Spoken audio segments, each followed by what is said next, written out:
On va commencer la cérémonie de l'hommage solennel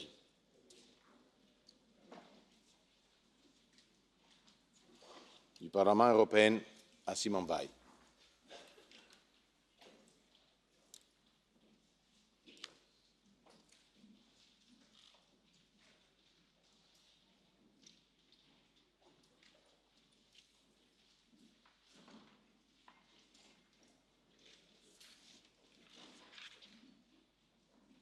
Monsieur le Président de la Commission européenne, merci pour être ici.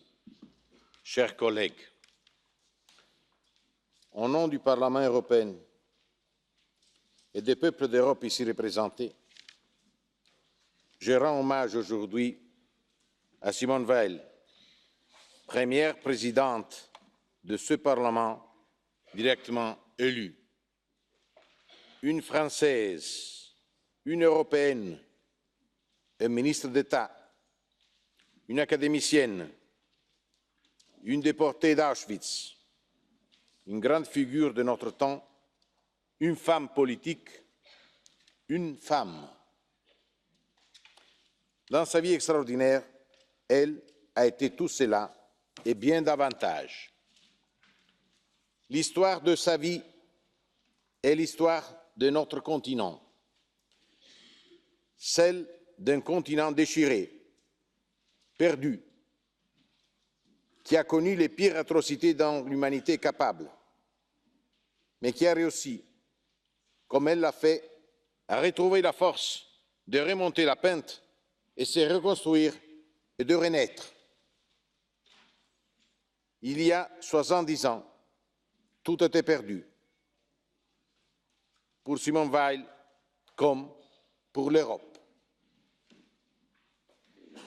78 651, c'est le numéro que l'infamie de l'homme a imprimé sur sa peau alors qu'elle n'avait que 16 ans. Ce numéro qu'elle a voulu graver sur son épée à l'Académie française en guise d'avertissement pour les générations futures, elle a marqué bien plus que son bras. Il doit rester à jamais imprimé dans notre conscience collective et nous rappeler constamment les raisons ultimes pour lesquelles nous avons décidé un jour, sur les cendres de la guerre, de mettre notre destin en commun.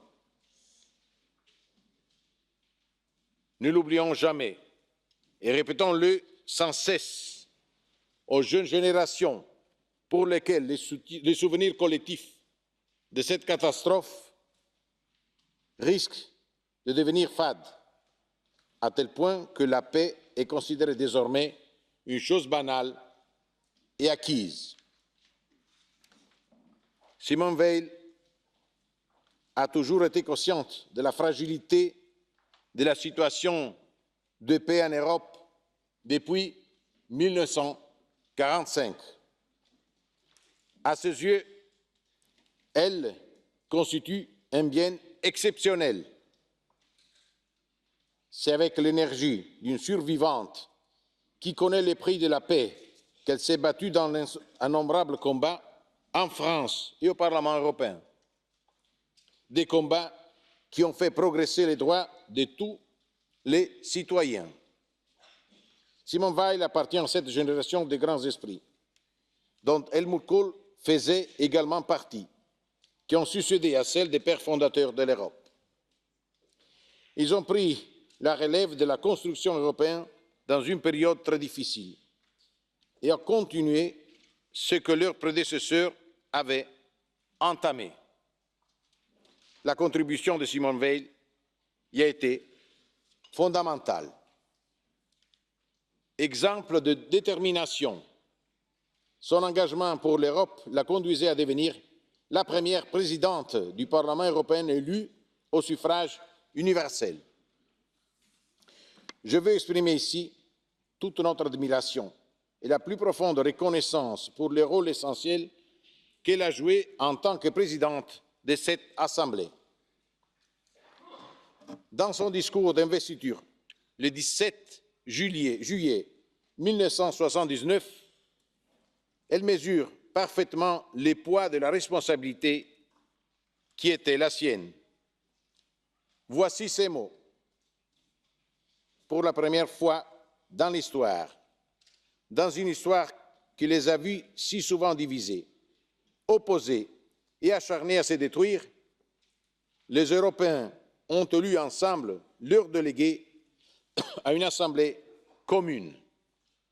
Cette élection constituera, à ne pas en douter, un événement capital dans la construction de l'Europe depuis la signature des traités.